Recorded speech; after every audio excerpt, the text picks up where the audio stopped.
telling me they love this new Samoa Joe thing. Yeah. They want to hear me rock on it. Send us out to Wale. Shout out Rosenberg. Stu Joe. It's the Super showing up like Lex Luger. Back in the fold, throwing out gold like Medusa. Podcast steadfast. Shout out to Fedcast. Kill your whole legacy like the Fed did the bash. Shanzi in the shotgun. Force, that's the other one. Three Musketeers up in this here like Shonosan. Mudo Hashimoto, Ernest Matthews, he like Hase. Parliament Funk, burning a hammer like Kabashi. Come on. Super show flow. Super show flow. I'm about to wreck the party with my super show flow. I'm about to wreck the party with my super show flow. Let's go.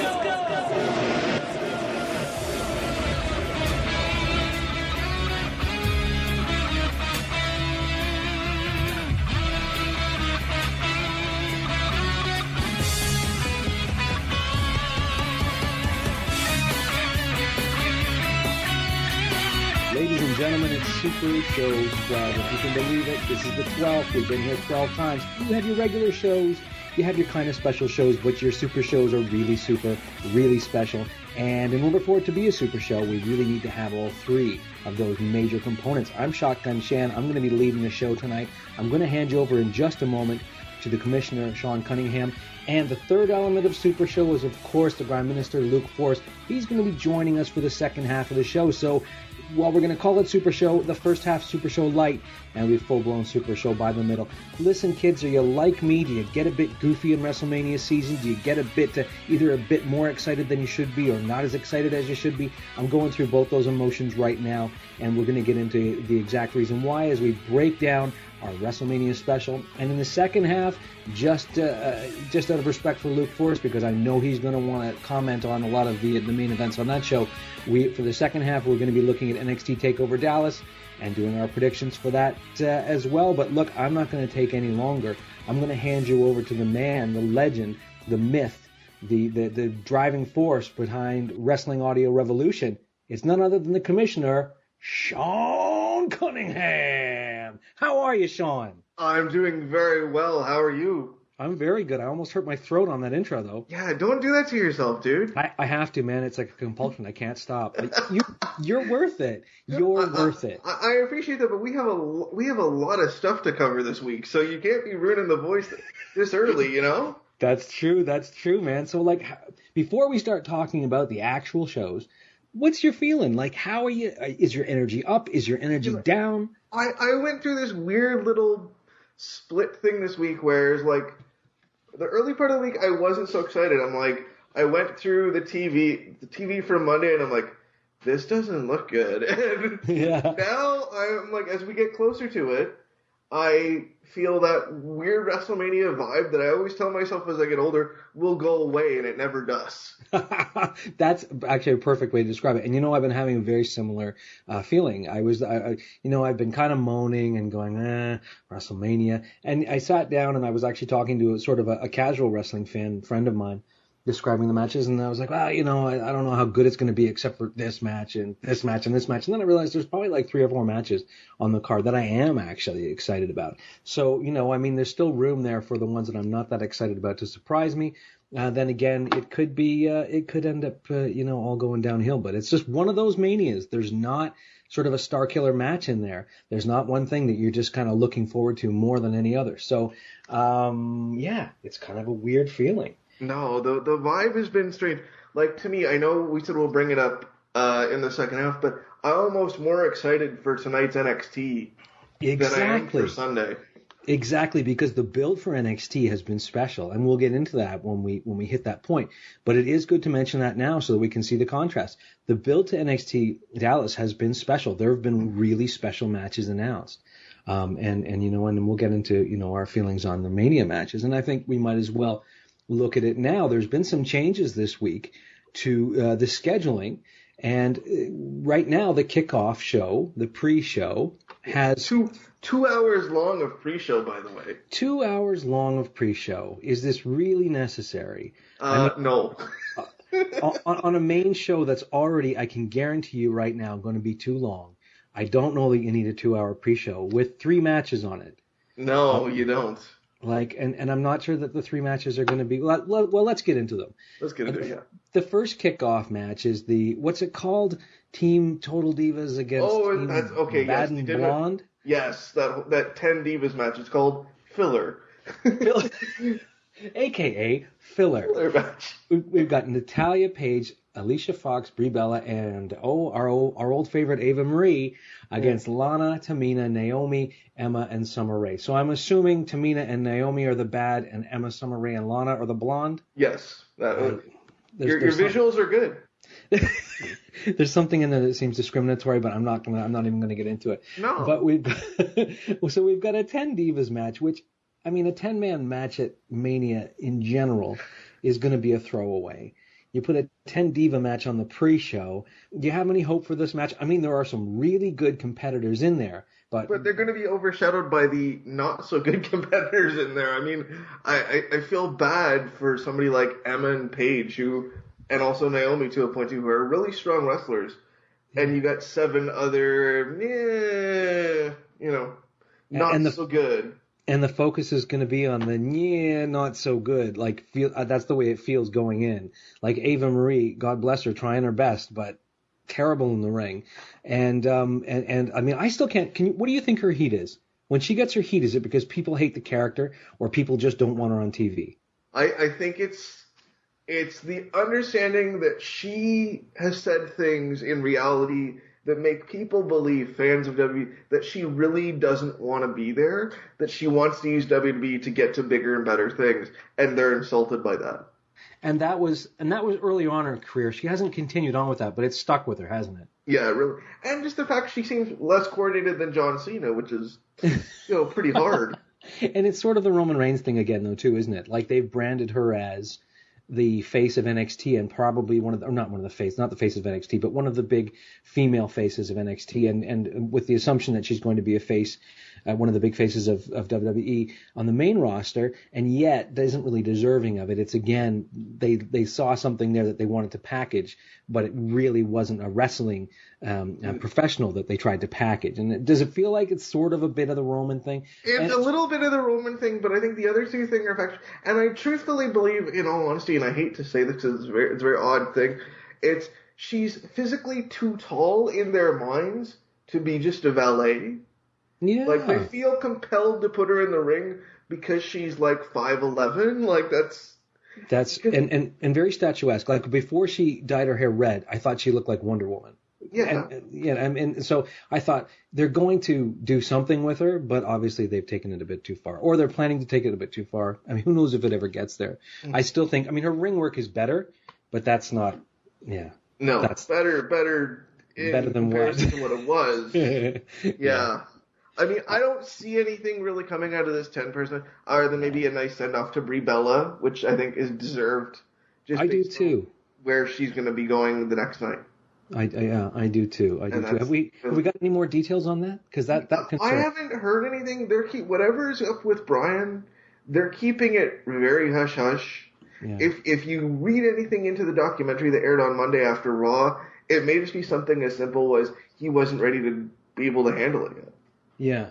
Well, that's true. That's true. I mean, certainly that was one thing that he seemed to reinforce, that he's not ready to be retired. And that he's kind of gone. He hasn't gone kicking and screaming, but his heart is not into his retirement, which has to be hard. Well, the idea is you retire for a month and then you come back and do the biggest event of all events. Yeah. And you're standing there with all these people asking you, could you ever come back? Yeah. That's right. And I wonder if there's a point where he just couldn't, maybe said to them, I can't do this yet. Yeah, it is too soon. It is too soon for a guy that's thrived. And a guy that had such a huge connection with the fans, it does seem like it's too soon. And I hadn't really thought of that, Sean, but really, maybe it may just be psychological that he can't handle it. It's just too much for him. Yeah.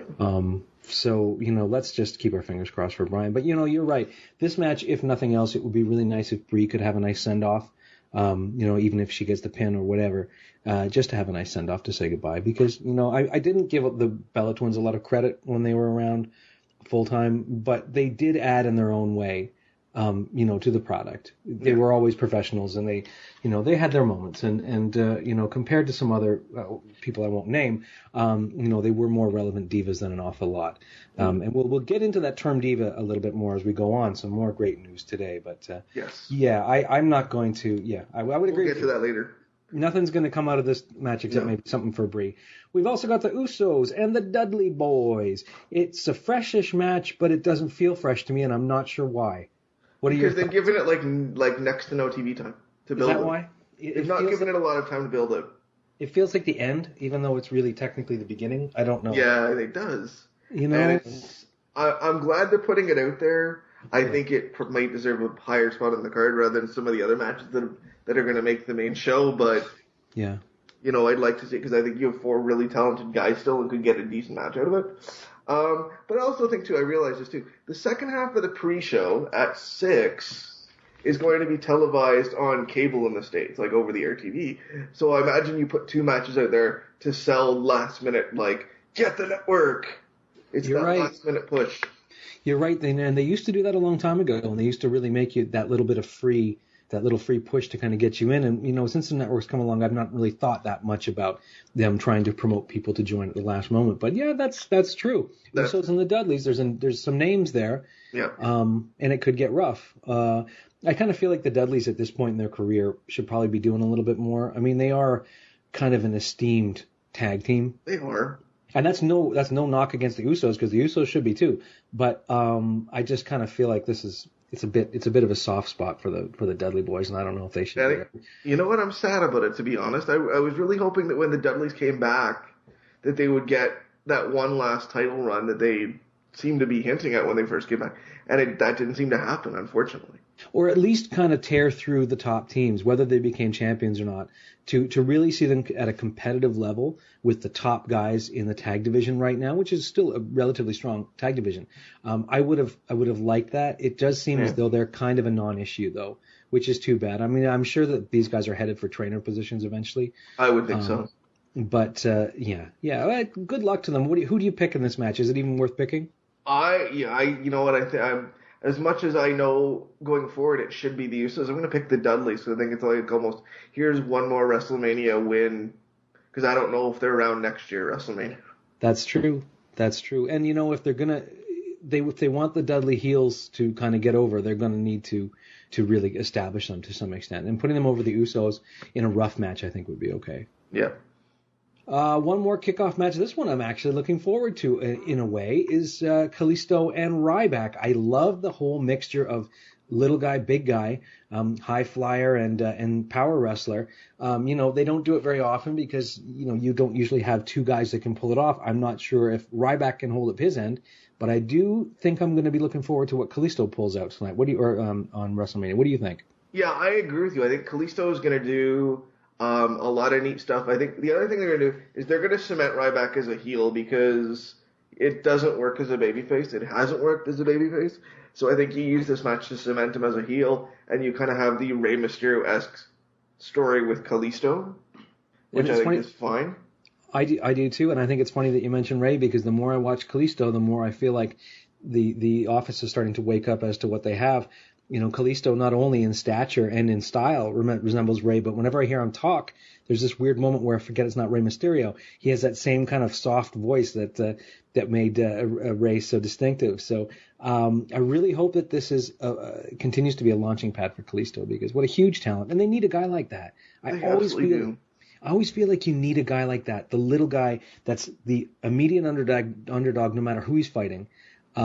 And that can deliver something, because it's fine and good when you have a little guy who's a good wrestler and you try to put him against another good wrestler. But when you have a little guy who's super fast, who can outmove everybody, who can outfly everybody, it becomes a little bit more believable that this little guy can take on a big guy simply because he's doing outrageous moves in the ring. So I would love to see Kalisto continue going, and he seems like he is. I mean, they seem to be pushing his merchandising, and I know he's got lots of action figures out there. And the masks and all that. And the mask is cool.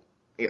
And I think the wrestling, regardless of who's been promoting it for years, going back, forever, the David versus Goliath story will always work, will always sell, will always get people to invest in the character, so they'll probably just continue with it. And the beauty of that type of storyline and that kind of matchup is that even if you're a casual fan, you know who you're supposed to root for in that match.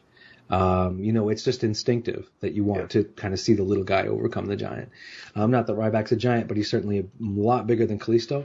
And I mean, what do you think about what they've been doing with Ryback? Other than, they need to pull the trigger on the full heel turn. I think they need to pull the trigger because the fans have decided that he is Goldberg, and they just keep chanting Goldberg at him. I don't care how hard you push him as a babyface. These fans are not going to buy it. They didn't help themselves by putting him in Goldberg tights either. No, they didn't. You're right. I mean, there was a time when he kind of dodged all the Goldberg stuff, and he was wearing his own thing, and he had his own look. And now, for some ridiculous reason, they're back to making him look like Goldberg. Maybe just to get people to chant Goldberg. Who knows? I mean, do you think... I don't know whether they did it on purpose to make them chant Goldberg, but they're chanting Goldberg anyway. Yeah, I remember reading something just the other day speculating that Bill Goldberg may be making some kind of appearance. I'm assuming if they paid all that money for him, he wouldn't be on the kickoff show. But I was thinking that would be funny if they were chanting Goldberg and the real Goldberg did come out. It'd be kind of an interesting moment. But here's the thing. Do you find this weird? We built to this show. I just wanted to bring this up because we spent months and months and months, whether it was you and I and Luke, or Luke and I are talking about how this show would be full of legends and nostalgia because they wanted the biggest WrestleMania ever. Yeah. We've got nothing. Interesting, eh? Yep. Now, do you think, who would you feel they would bring in that they haven't? I don't know if I know there was talk of Goldberg at one point. Sting is hurt, ? Yeah. I've read and heard him say things to the contrary, but I mean, I just figured you'd try to do something if you really wanted to make this WrestleMania as big as you claimed you did. Also, you couldn't do anything about the rash of top guys getting hurt, prior. What are the odds of that many guys going down? But, I find it interesting they spent all this time, there's going to be legends, there's going to be this. We don't have anything. Yeah, we don't at the moment. I mean, they may bring somebody in, but they're certainly not selling it based on that advertising. You know what I mean? No. Because there really hasn't been anything. And they could bring some guys in for some run-ins or special appearance, but even then, I don't know. They certainly haven't built towards it, and they don't even have a match where it seems like it would fit. No. Where there was somebody bragging about being, better than whoever. The only person that they've got that's kind of got that legend to this is Rock, and all they've done with Rock, and I understand it's scheduling too, is they put him in the advertising. Yeah, and Rock's not special anymore. I'm sorry, and I don't mean to take a knock against Rock, but it's kind of like go away for a while, and then I'll be happy to see you again. He's around a bit too much to really be considered gone. I love it when a guy shows up when he hasn't been around for a couple of years. Yeah. But Rock shows up all the time and he's not special anymore. Yeah. Steve Austin is sort of, but he's got his thing on the network, and so when you see Steve Austin again, it's like even Hogan, was getting that way. They really need to pull somebody out that you haven't seen in a long time. Well, but there's not that many of those people left. Yeah, that's true. There really aren't. To me, it's Bill, who we talked about just a minute ago. Or Rey Mysterio, who you're not going to deal with right now. Yeah. So I don't know what else you could have done. You've got Sting under contract. Sting's getting inducted into the Hall of Fame, so... Yeah. Maybe Sting will be there in some capacity or another. I mean, Hogan's not going to be there, I don't think. I think it's way too soon for Hogan. I mean, again, it's really been, and we might as well address this now, it's really been a bit of a WrestleMania with its wings clipped going in, not only from the talent standpoint, but just from a creative standpoint. They have not had a lot of things going on. I mean, something did occur to me that Ambrose and Lesnar match may have some legends involved. Yes. Simply because of the build there. But even then, you've seen those guys. Who else could you bring back that was hardcore that we haven't seen in a long time? I don't know. That could stop. That would get a reaction. I don't know. They used the reaction on Terry Funk. To me, to have Terry Funk randomly show up in a bar in Philly and give Dean was awesome. Yeah. But I don't see... But by using it for the build, you're taking it away from the show. Yeah. To me. I mean, so I don't know what you're going to do in terms of that. But they clearly didn't... After all the hype of, they're going to build around legends. And they didn't do that. But part of me is kind of excited because it forced their hand to build from within. Well, exactly. And that we talked about that last week. And we'll get into it when we talk about the Intercontinental title match. But, the thing, we've been complaining about the weak roster. We've been complaining about the guys not being brought up. This is the best way to see that actually happen when they have no other choice. I don't know that they'll go with it, but at the very least, they've had to take their biggest show of the year and showcase guys that they have on their roster, talented guys that otherwise wouldn't get the time. And things can happen. You never know. I mean, you just never know who's going to come out of this looking better.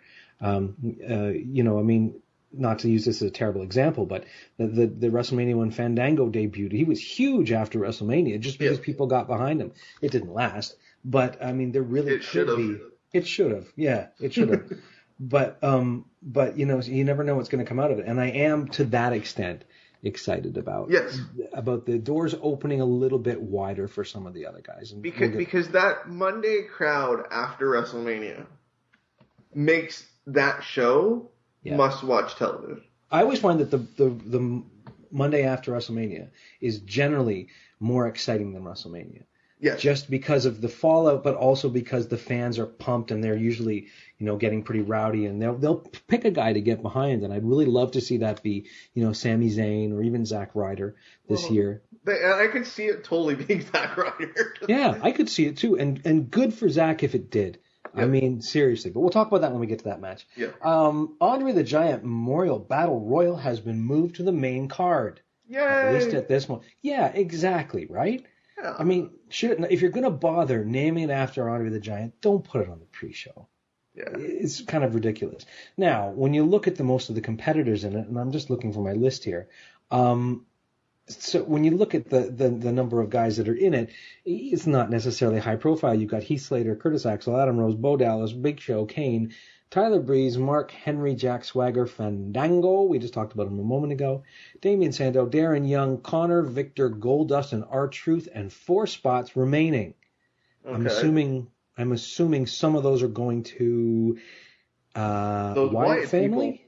I would assume. That's what we've talked about for weeks and weeks on end. Yeah. And I imagine that's what I've read nothing to the contrary. The one thing I read today, and it was kind of interesting, is that they're saying that Cesaro has apparently either cleared or very, very close to being cleared, and that there's talk of putting him in as a surprise entrant at the Battle Royal. That would be cool. It would be cool because it would give it a little bit more legitimacy. Because, frankly, if the Wyatts do come into this, then a Wyatt's winning it. Because there's nobody else in here. No offense to Big Show. He's already won it, and he's really not that big of a deal. No offense to Kane. I just don't see them putting it on him, and I don't see anyone else on that. Well, the only other one I thought about, we keep talking about, people retiring and being in their hometown or home state. Mark Henry. That's true. You could do it. If you really wanted it to be a nostalgia moment or a good fan moment, you could give it to Mark Henry. But I just have a feeling they're not going to. No. Especially with the Wyatts in there. There was an awful lot of talk about Braun Strowman. I was reading today as well that they may have cooled on him. Which is good. Which is good. I think, it's too soon for him, and I don't think that there's anything wrong with investing in Braun Strowman. He's certainly a big guy. Well, here's the other question. You talked about the Battle Royal. Is Bray Wyatt even cleared? I don't know. Can Bray Wyatt even work right now? So maybe Cesaro replaces Bray Wyatt in terms of numbers. And maybe Bray is just at ringside. I mean, they've got Bray's picture all over the advertising for Mania 32. Yeah. And I know those were done earlier. But there was obviously some plan for him. Yes. So, I mean, if he's not cleared, I hope they do something. He's just too big of a deal to know. Oh, no, he needs to be. He'll be involved in some way. I just don't know if he'll actually be in the ring if he's not cleared. Kind of like the Brock Lesnar thing at Roadblock. Yeah, even if he is cleared, I kind of wonder if maybe it would kind of hurt him more than help him to put him in this Battle Royal, just considering how little talent there is. I mean, is it really a big deal to blow through the social outcasts or social misfits? What are they? Social outcasts, you're right. Social outcasts. Is it any really that big a deal? And Fandango and Sandow, I don't know. I think maybe it's better to do something else with that. But yeah, you got to pick. I mean, we've got 4 mystery spots, so it's kind of unfair. Well, the 4 mystery spots could also. Hey, you talk about the idea of a legend who we haven't thought of. Yeah, one of those spots works too. But part of me wants to go with the sentimental pick of Mark Henry. Well, I think that's as good a choice as any, given what we know. Yeah, very true. And certainly he has earned it. Like, is he the longest tenured guy in WWE right now? I believe that would be accurate. Yeah, without leaving, which is pretty amazing and good for him. I mean, when you have a guy of that size, generally their joints go pretty early, and he's had a very long career, and he's had his moments too, and he keeps kind of been a perennial contender for top titles. So yeah, let's go with that. I'm going to say that's what I'm going to say. I'm going to say you're right. Unless, sorry, go ahead. Like I said, I agree. Unless it's a Wyatt, unless they have a plan for something coming out of this match. Yeah, or Cesaro. I mean, they could really bring Cesaro back knowing he's going to get a big reaction and have him repeat.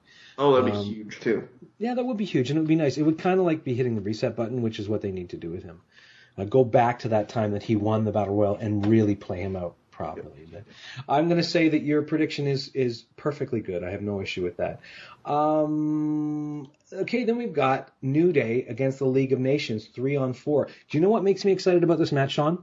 What's that? The fact that it's 3-on-4. The fact that Xavier Woods is actually going to be in the ring. Did you ever watch Xavier Woods when he was Consequences Creed in TNA? A little bit. Loved him. Yes. Loved him. Such an innovative wrestler, a great high flyer, super fast, great technical wrestler. You wouldn't know it from his WWE career.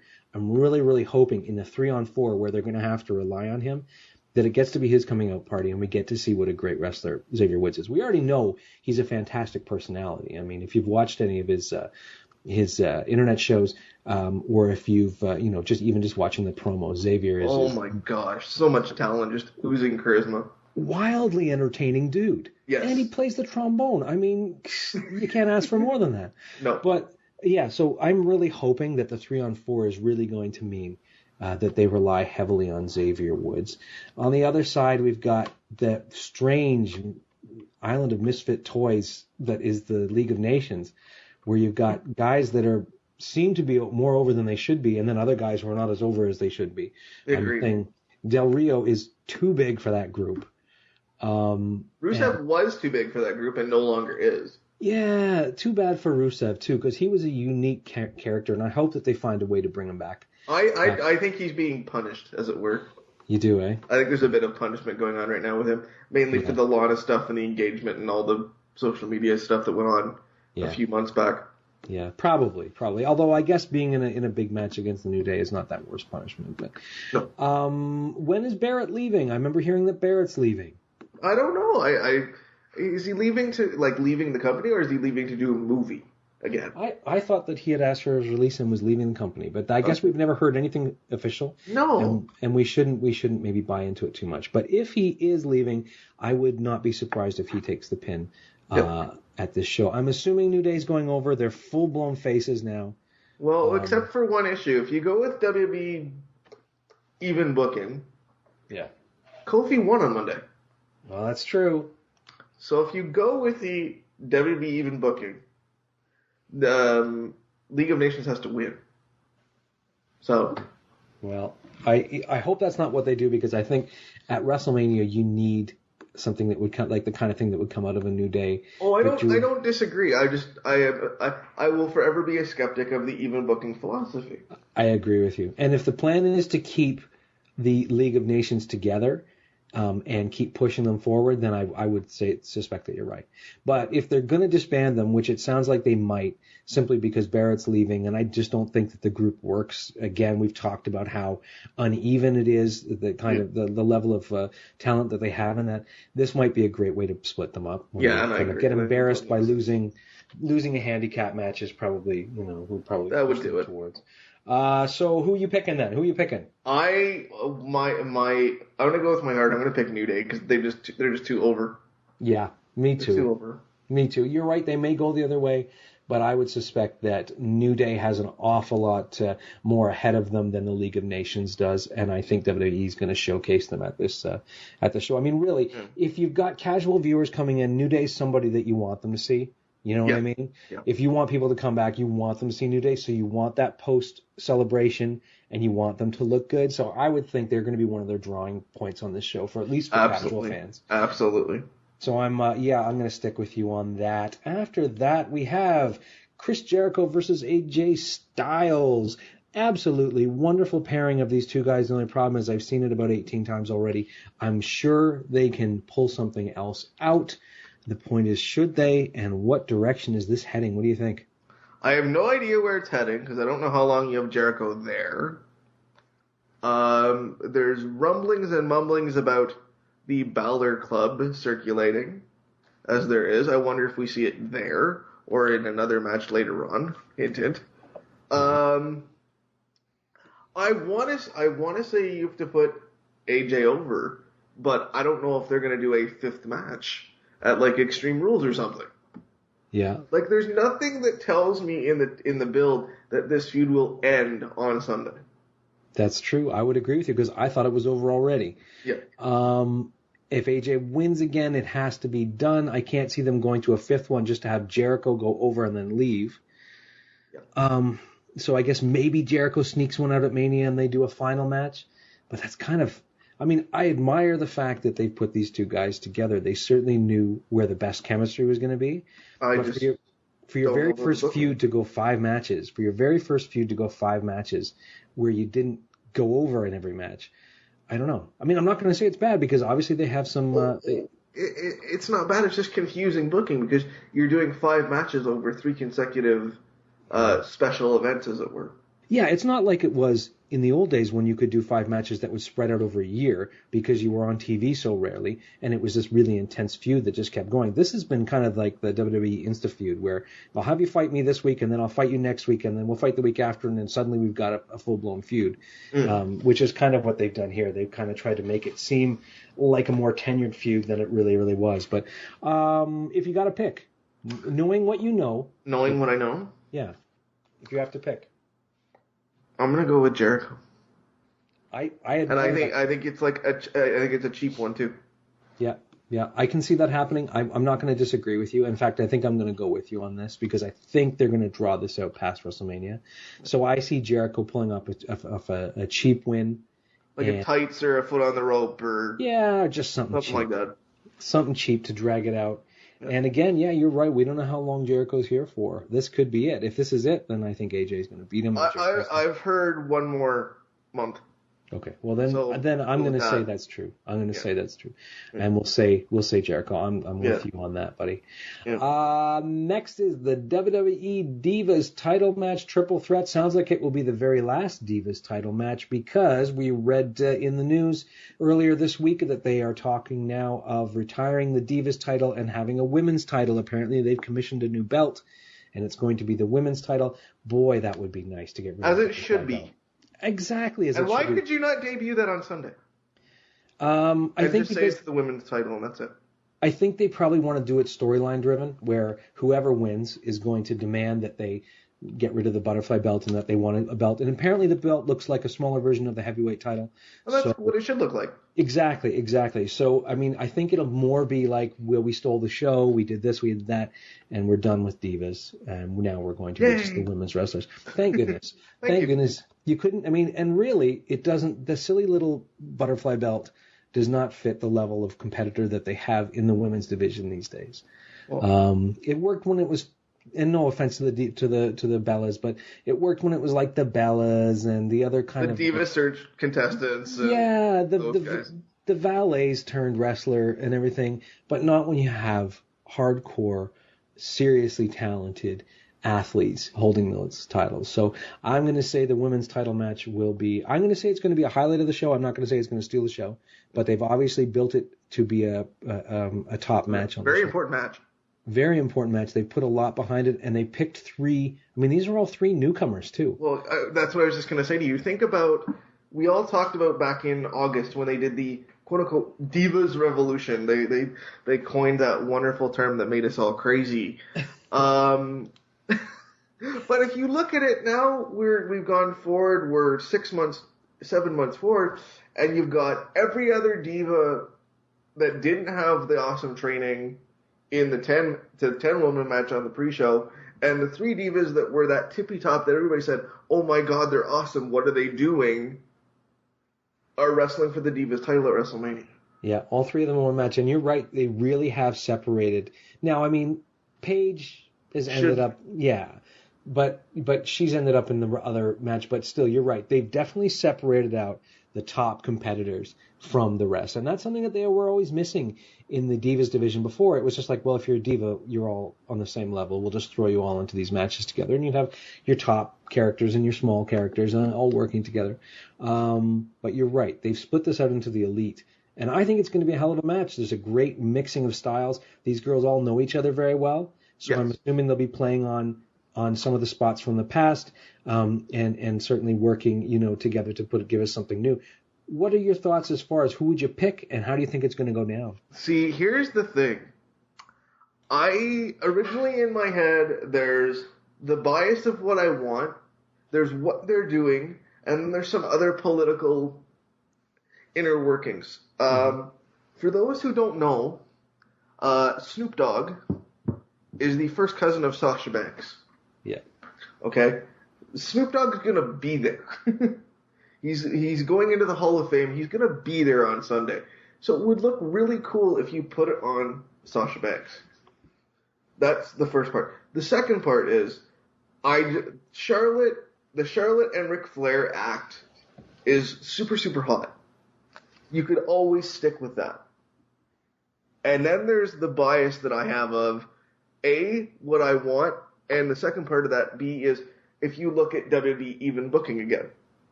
Going back to SmackDown, you had Sasha pin Charlotte, and Charlotte pin Becky on Monday. So therefore, if Becky pinned Sasha, that would be your even booking.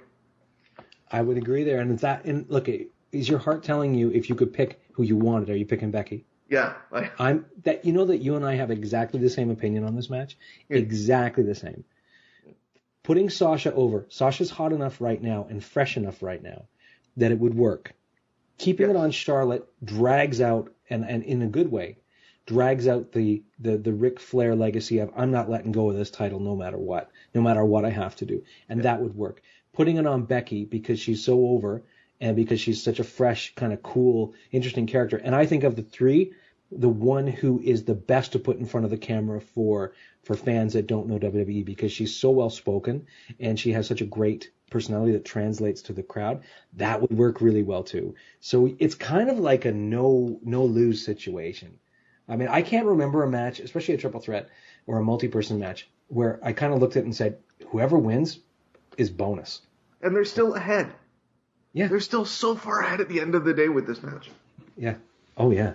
And I mean, I'm sure it's no coincidence that they're going to switch over to a more serious title the day after this match, because it seems like there's kind of their way of saying that they're worth it. And thank God that they have figured out that they're worth it.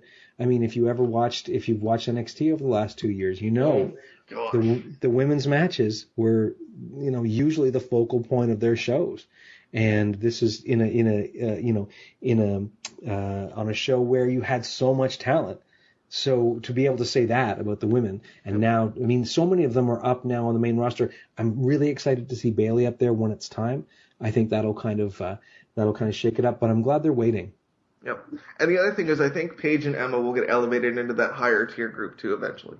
Yeah. See, once they establish that this is a legitimate title that with legitimate people fighting for it, I think you're right. I think that they will bring these people that have kind of had to sit back and watch. They're going to bring those competitors forward, and it will be good for Paige. It will be good for Emma. I think it'll be good for Naomi. I hope it's good for Natalya, because thank goodness, I mean, she's been written off as kind of an afterthought. But I think in an established women's division, I think Natalya would be a huge bonus. Absolutely, 100% agree. So you got to pick someone. You got to pick them. So I'm gonna pick Becky. I'm gonna go with my heart on this and pick Becky. My heart would go to Becky, but I'm gonna pick Sasha. I think I'm trying to call in to try and get our good friend Luke Force in on the line, and I don't know if it's gonna work or not. Sorry for my slow dialing. Okay. I just looked at the time and realized Luke was on his way in. Let's see if we can locate him. Well, we'll let him come in as we go on here, because he may be a moment getting on. I just got a message from him saying that he is going to be picking up, so we'll be talking to Luke in just a moment. But yeah, I'm going to pick Sasha because I think she's as good as any. But if I could pick who I wanted, I would pick Becky. I just don't know if it's time yet, because I think everything that you said about Snoop Dogg and sort of that whole thing, I think that'll work too. So I'm just to give it a little different flavor, I'm going to pick Sasha. Next match is our WWE Intercontinental Title ladder match. Kevin Owens versus The Miz versus Dolph Ziggler versus Sami Zayn versus Stardust versus Zack Ryder versus Sin Cara. If there was ever a match on WrestleMania that told you guys are injured, this is it, and not in a bad way. But you know what I mean? Yeah. Like, you could go through with your highlighter and pick out the people who wouldn't be here otherwise, and it wouldn't be that hard. And I would put Miz on the chopping block for that. I think maybe Miz might have been on anyway because they have been building him, but I would definitely say Stardust, Zack Ryder, and Sin Cara would not. But I'm glad to have them in there. What do you think? We kind of hinted on this last week. We hinted on this last time we were together, and we all kind of said that Zack Ryder should be grateful to Neville for getting hurt, unfortunately. Too bad for Neville, because he's awesome. I was convinced almost that to do the surprise element, I almost thought Neville was going to win if he'd been in the match. Can you imagine if it had been Owens, Zayn, and Neville? It wouldn't have mattered who else was in it. Can you imagine that? That would have been insane. And kudos to Ziggler, who always puts on a good show in ladder matches too. Yeah. So it's kind of interesting. I mean, Owens is establishing himself now as a strong IC champion. He's in this multi-man match. I have a little bit of trouble picking somebody. First of all, because it is kind of like a motley crew of characters here, and also because I would say that the main story going into this is Kevin Owens versus Sami Zayn, and I feel like it's too early for Sami to win. How do you see this playing out? Who do you see as being the key players? Well, I think the Miz is more of a key player than we realize. Yeah. I don't want it to be the Miz, but the Miz would be to me the secondary option for getting the heel I hate this reaction if he wins by some underhanded means. But I don't think that's going to happen. I honestly think what we're going to see is Kevin Owens surviving somehow. Yeah, I can see it too. Oh, here he is. We got the call in to the Grime Minister. Hello. Hey, buddy. How are you? What's going on? Well, we're partway through our WrestleMania predictions. We're coming into the last third of it, and this was about the best time for you to pick up, man. First of all, man, how are you feeling?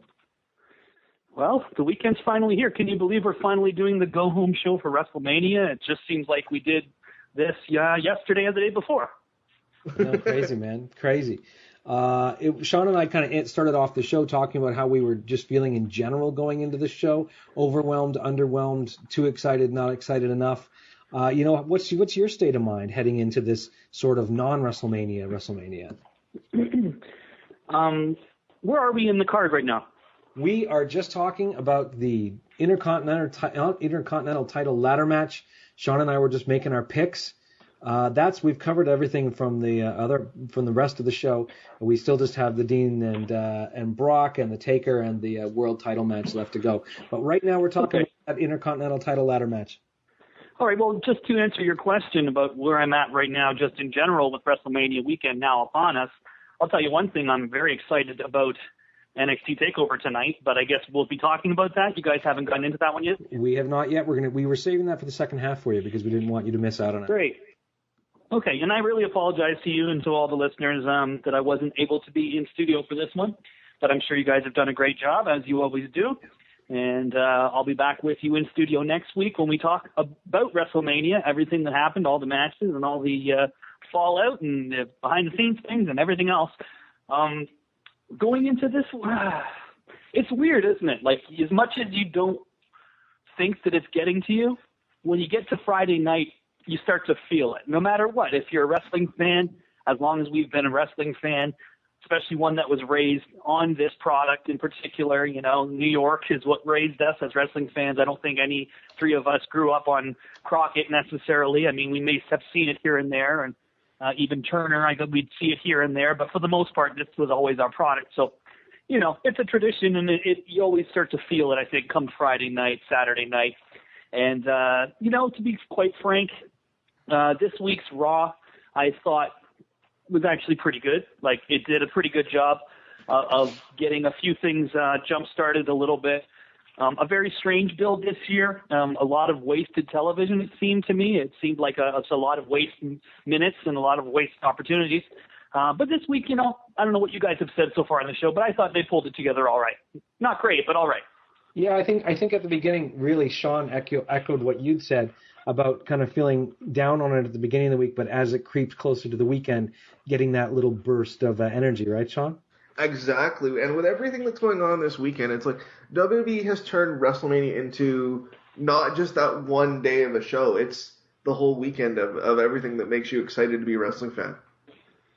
Yeah, definitely. And tonight is the real show for me and probably for you guys too. I mean, this one I can't say enough good about, but I guess we'll talk about that a little bit later. I'm going to hang out with you guys for a bit.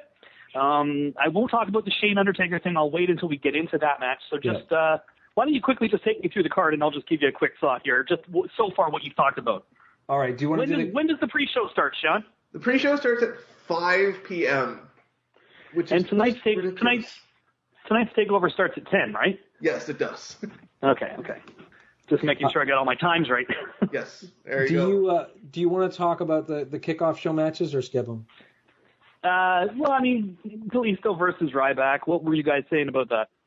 Oh, I just think that they really need to cement Ryback in as a good, solid heel. And that I think Kalisto, I like the idea of the matchup on paper. I'm not sure Ryback can pull it off, but I think Kalisto is enough of a firecracker to be able to put on an interesting show with a big guy. Yeah, I kind of feel too. Do they finally realize what they have in Kalisto, and are they going to give him a platform to be that guy? In terms of that smaller guy. I don't know that you're going to get a lot of a Ryback heel run right now, to be quite honest with you. I feel like he's had a lot of starts and stops. I don't know. I look at him as kind of just damaged goods at this point.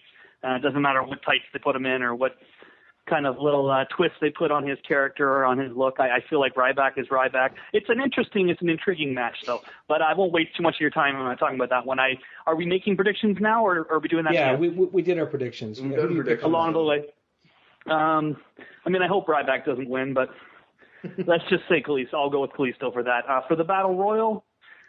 Oh, wait, did the Battle Royal get moved to the main card? Battle Royal's on the main card now. It got moved. Oh, okay. Yeah.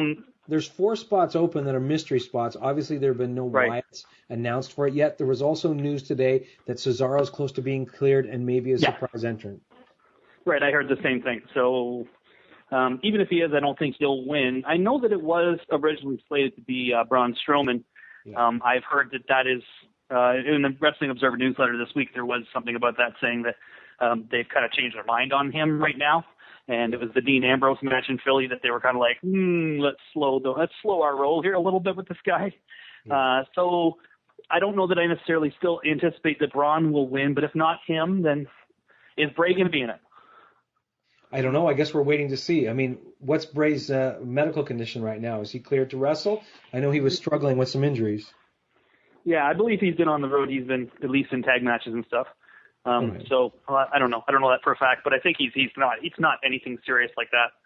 And he is slated in for the at least some kind of program after WrestleMania. So there we go.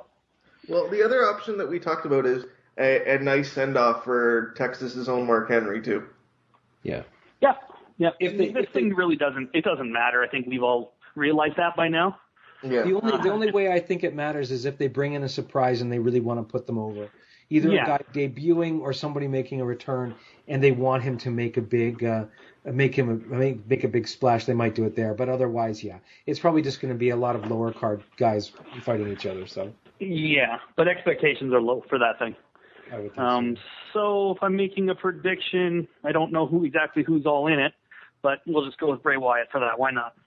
Cool. Who'd you guys have? I know I'll go back and listen to this later, but I want to know who did you guys pick for that one?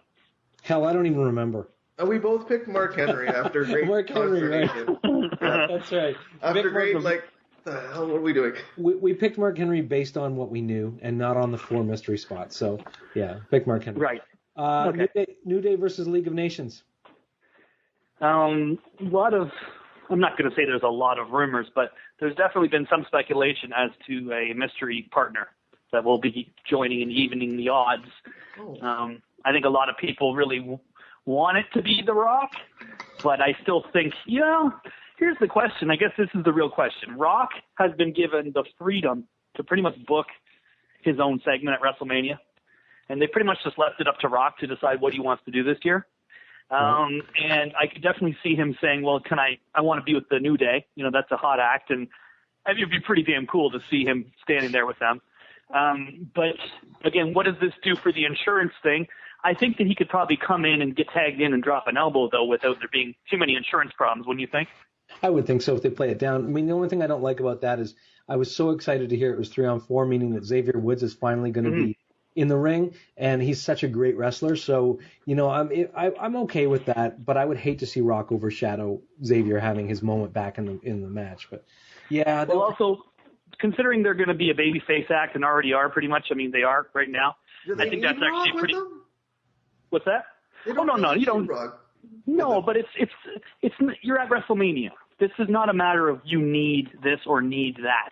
It's a matter of what kind of special little moment. This all WrestleMania is, everybody, is what kind of special little moment can we create that people will be talking about and people will remember. So that's the only reason I say that seems like a good fit for me. Otherwise, is he just going to come out and do another one of his talking segments for 20 minutes? I don't know. I know Shan's not looking forward to that if that's the case. No, I'll having my brief nap at that point. But maybe he'll bring out Rousey. I don't think it's going to happen. The match they booked that they never did. Yeah. Oh, I know, and they should have. But anyway, so for that one, I would say New Day, because again, I think this is going to be the story, if it is just the 3-on-4, of them evening the odds, or not evening the odds, but overcoming the odds, and really cementing them as good guys. Yeah. So that's what I think about that. What else was there before? I heard you talk about Chris Jericho and AJ there. We were talking about Jericho and AJ and the speculation that Jericho may have one more match before he leaves. And does that mean that this goes to a best of 5? And what does that mean for WrestleMania? I think it'll be a really good match. I think it'll be one of the highlights of the show. It's going to be cool to see AJ at a WrestleMania in front of all those people. Yeah. It's going to be the biggest attendance ever for a WrestleMania, and believe it or not, it will not be 93,000 people or above, because that's a work number. But it will legitimately, so it won't be as much as 93,000 probably, but it will be still the biggest attendance in WrestleMania history. So Google it. Google it if you don't know what I'm talking about. That's right. I think I've read reports they cleared 90,000 tickets. Yeah, that's what I heard too. And they're going to pay for that thing, I would think, at the last minute a little bit. Got to do it, right? Yep. Yeah. Got to do it to make it look as packed as possible. So, but anyway, so it's going to be cool to see that match. I would tend to agree, because I don't really know what they have planned for AJ moving forward in other program. They could very well start something brand new the next night. I know there's a lot of talk that the Bullet Club will be starting on Monday night. So whether he's a part of the Bullet Club or not, we're going to have to wait and see on that. What do you guys think? Would you put him in the Bullet Club, or are you quite fine with the way things are going? Because I'm a little nervous at the way things are going for AJ right now. I don't know that you need to. Put him in the Bullet Club with Balor? Yeah, the four of them. Yeah, the four of them. I kind of feel like AJ, I guess maybe on a short term, but I kind of feel like AJ and Balor are going to cancel each other out. They're kind of both too big. It could lead to a spectacular feud, and I suppose they could do it short term. Yeah. So, what you're saying that you feel like Bullet Club's going to be main roster on Monday? They've definitely been hinting it, yeah. So that means Balor drops the title to Joe, I'm assuming. Tonight, yeah. Again, this is not something that I'm guaranteeing, or this isn't etched in stone, but they've been definitely teasing that they're going to be something starts on Monday. All kinds of social media about it, too. Yeah, well, they've done a lot of stuff with it, so I don't assume that's for no reason. So anyway, if AJ's a part of it, I just think it may rescue him right now a little bit, because I'm just sort of, as much as he's been treated okay, he's just had his shoulders pinned to the mat way too many times already. It's becoming a habit, you know what I mean? The more you say that, the more I feel like the Jericho match at Mania may have just been them treading water until Monday. So maybe it makes sense. Maybe AJ just goes over him clean. They end it up so that he can dive into this. That would be cool with me. I'd be fine with that. That actually does make a lot more sense. Yeah, that does. Yeah. That Well, does. again, it would just be something to keep him, something hot right now. Okay, so anything else that we had already covered before I got on the line here that we needed to talk about? Divas title match: Charlotte, Sasha, Becky. Oh, yeah, and you guys have heard that they are going to be rebranding the Divas division. We have Hopefully not even discussed the it, division. yes. Hopefully no longer the Divas division. Yes. Is that what you're hearing, or is it just a changing of the belt? Well, I mean, it's been. They said it was going to be a women's title, so I'm assuming it's going to be a women's. Okay. And no longer the butterfly belt. No longer the butterfly belt, a smaller version of the male belt, which is Butterfly will fly away. the butterfly will fly away, and now they finally get sort of the recognition that they deserve. What do you think? I mean, this is sort of the cream of the crop. You know what? You could put Paige in there, I suppose, and Natalya, but this is the cream of the crop of fresh female wrestlers right now. Who would you On the pick? main roster? Yeah. I love Becky, but I just feel like she's pretty much been an afterthought in this feud. She's not been a focus of this feud. She's kind of just the third wheel in a lot of ways. I think the match itself is going to be great. But if I'm watching the TV, I mean, Sasha is by far the more pushed, more focused on, more over babyface in that feud. So I think it's. Go ahead, sorry. I was going to say, and if you read some of the things online, you start reading things about what the agents are saying, what some of these behind-the-scenes people are saying. Sasha's the option that they really want, too. Mm-hmm. And it's they're right. She's money. She's money. She's got it. When I see her, I just think that is a polished performer with that special it factor. And I think that the Snoop Dogg thing with him being inducted, I think that also will sort of help steer them towards her. So if I'm picking if we are all in agreement that a babyface will win and there'll be a new champion, and it's either Becky or Sasha, Sasha. That's who they're going to go with. And that's nothing against Becky. I think she's incredible. I think she's great. She's one of my favorites. But I don't think that this is going to be her moment. Do we all eventually believe, the three of us online right now, that Becky will get a run at it, though, at some point? Everyone will get a run at it. Oh, yeah. And especially those three. Yeah, and like Sean and I were saying before, I feel like Becky really connects with people. She has, to a non-wrestling fan, Becky makes a strong connection. So, yeah, I think you're probably right with Sasha. That was my pick, and it does seem like they're building towards that. But the only other thing is that they may choose to cool it and have do the old Flair thing of the Flair keeping the title by hook or by crook. So this may be just a way to make Charlotte hold on to it for a little bit longer. But yeah, I think eventually it's Sasha. Yeah. Again, the reason is I just think it's WrestleMania, and this is kind of when they like to crown their new babyface stars. But if that happened and Charlotte kept it, I wouldn't be complaining. I mean, I think it would be bring more prestige to the belt, first of all. Well, no, and that's what we said too. It doesn't matter which one they go with. It's still a bonus point. And if they go with Becky, I would say that it would be the upset. But I mean, I'm not going to be upset. I'll be very happy for her, and I'm sure she'll get over real big. When I watch the TV and just sort of the way that they portray her, the fact that they have her wear a shirt, I don't know if you guys realize that, she wears a shirt. Yeah. That doesn't happen for no reason. That will also tell you that she's probably not the one they're going to go with out of Sasha and Becky.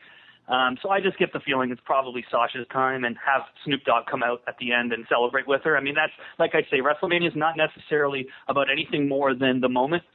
And sometimes it's for like the worst, you know what I mean? They're booking for the moment, even though the long term of this makes no sense. But I feel like that's a pretty big moment for her to be Snoop Dogg to be celebrating with his little cousin. So that's pretty cool. Well, haven't they promoted WrestleMania for the last decade around the whole idea of the WrestleMania moment? Right. That is their tagline. Right. Yeah. And I understand that, because at the end of the day, the casual fan that doesn't watch all year and is just coming back for WrestleMania, you want to create those lasting memories. And they don't necessarily need to know week to week if this makes complete, consistent sense. They just have to know that, hey, I saw this moment that I'm not going to forget. And that's what WrestleMania is in a lot of ways, So, So now we're caught up to where we're at in the ladder match. Ladder match, yeah. And I mean, Sean and I were just kind of going over the guys who've made it in, and guys who may have their moment. But I think that Sean and I both agreed that the story here really is Kevin Owens and Sami Zayn, and it's just a matter of how far they're going to take that in this match. What do you think? Who are you going to pick? What I would have done first of all is I really would have separated them from the pack and I would have had them in the singles match, and then had Kalisto defending his belt in the multiple man matches with the Sin Caras and the who else was in it, Zack Ryders and those guys, and have them be able to put on this spectacle, and that really kind of in a lot of ways would be an elevation of those guys to all have this moment and to be given some time. But with this, I mean, there's only two guys that are, well, The Miz, I guess, too. There's three guys that are over and that the people really are connecting with. And everybody else is going to put on a great show. Everyone's going to work hard. It's going to be a stunt show. It's not going to be a wrestling match. It's going to be a stunt show. And hopefully it makes somewhat logical sense for the most part. And guys like Ryder and Sin Cara, I'm sure, are taking this very seriously, and they're going to do everything they can to create that moment like we've been talking about. But again, that's what I would have done booking-wise, actually. I would have separated Zayn and Owens and just let them tear it down, and then done the Sin Cara and Ryback and Kalisto and everybody else in the other match. That's just what I would have done. I think you would have actually also built the match quality up for WrestleMania a little bit if you did that small little booking change. Yeah, I agree. It's too late for that. So given what we've got in front of us, who do you see coming out of this? Sean picked Owens, and I don't disagree with him because I think it may be Owens showing his resiliency and sneaking out a win. I think it's too early for Sammy, but then again, they might want that moment because Sammy really is sort of Daniel Bryan 2.0. So if I had more faith in the Owens, or sorry, if I had more faith in the Sami Zayn push on the main roster, and if I had more faith in NXT guys, especially the smaller ones, especially the ones that don't have the best hands, coming up to the main roster, I probably would have picked Zayn right now. I would have said that this is going to be Zayn's big moment and whatever, he's going to win the belt. But I just feel like the way he's been portrayed on TV, while not terrible, I mean, he's basically gone in there with preliminary guys and had back and forth matches, 50-50 matches with like pretty much bottom of the barrel guys.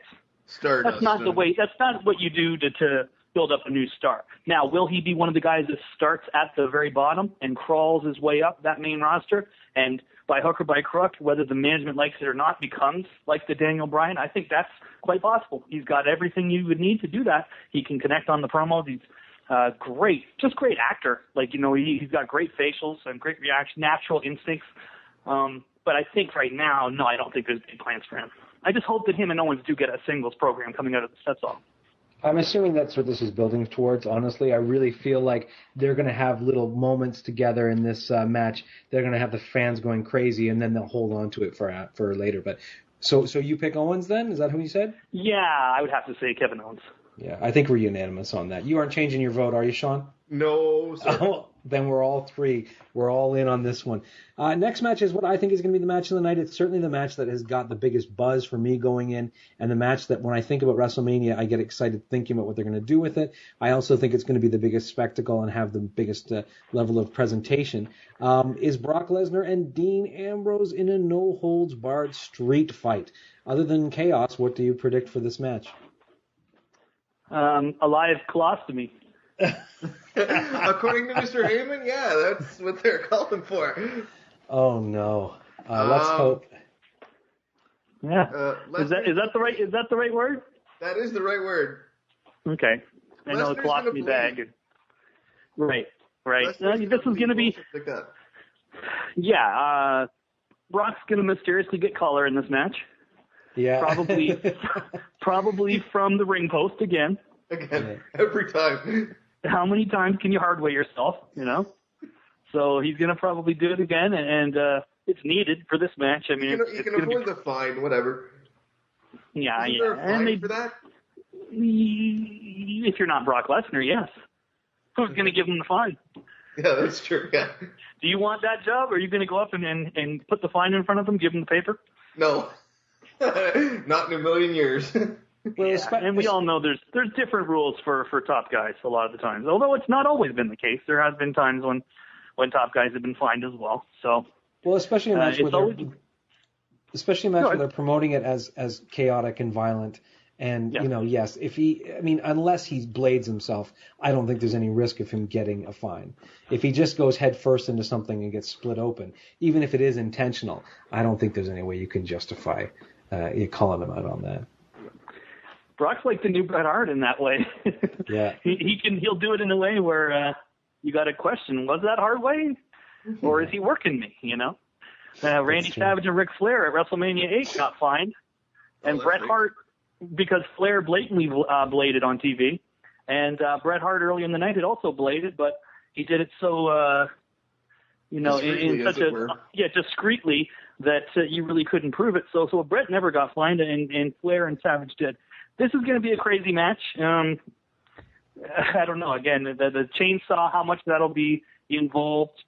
I would assume they're going to use the old CZW, rubber blades on that.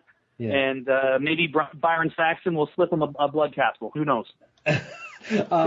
Do you think there's going to be legend involvement in this? I mean, we're assuming there's going to be somebody show up at some point in the broadcast to make this a big special. Do you see Terry Funk, Mick Foley, any of these guys making some kind of run, and anybody else you can think of? Oh man, I love both those guys, but I certainly hope they're not doing any running.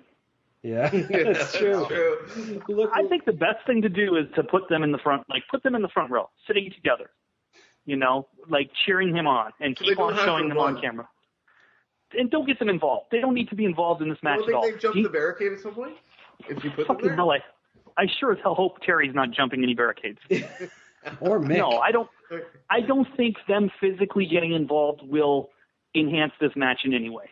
No, I don't either. Other than maybe Brock throwing somebody around, but then I'd worry about their health and safety. Then it's going to slow down the match. It's going to slow down what is a very frantic match. Having either of those guys involved. Can I interject something here? Sure. There's a little bit of talk here that Seth Rollins is in town and that he may be close to being ready to perform in one, or at least do a run-in. Do you see a chance of Seth Rollins, if he was to show up at WrestleMania, getting involved in this match or another match on the card? Sean, go ahead. Yeah, you know what? I do see him getting involved in this. I don't know whether it's this match or helping Roman, who I think might need it more than Dean.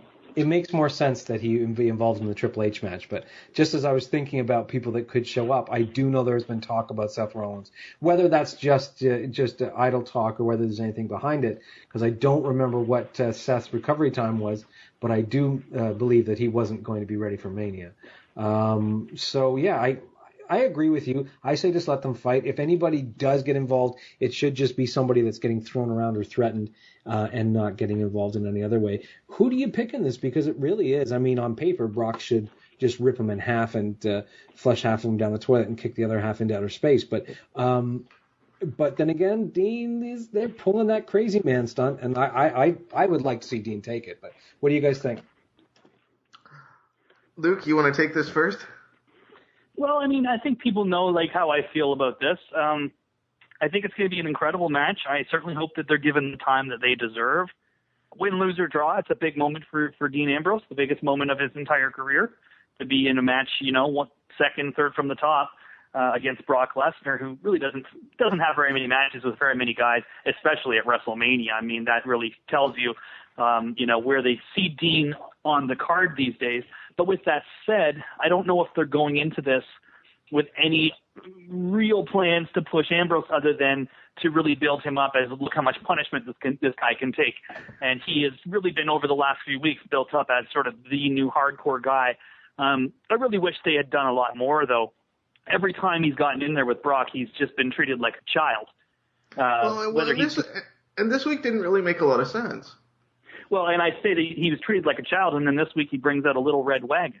Yeah, exactly. That kind of stuff. For the presentation of Dean Ambrose, I don't think did him a lot of favors. There's all these weapons under the ring, and he brings out a little red wagon that he's going to bring down to WrestleMania.